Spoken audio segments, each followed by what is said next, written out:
नीलाञ्जनसमाभासं रविपुत्रं नियमाग्रजं छायामार्तण्डसम्भुतं तं नमामि शनैश्चरम् नीलाञ्जनसमाभासं रविपुत्रं नियमाग्रजं छायामार्तण्डसम्भुतं तं नमामि शनैश्चरम् नीलाञ्जनसमाभासं रविपुत्रं नियमाग्रजं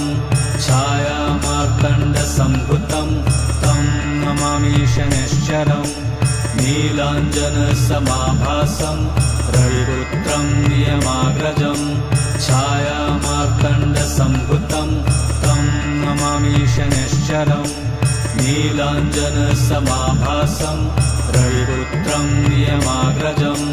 छायामार्तण्डसम्भुतं तं नमामि शनैश्चरम्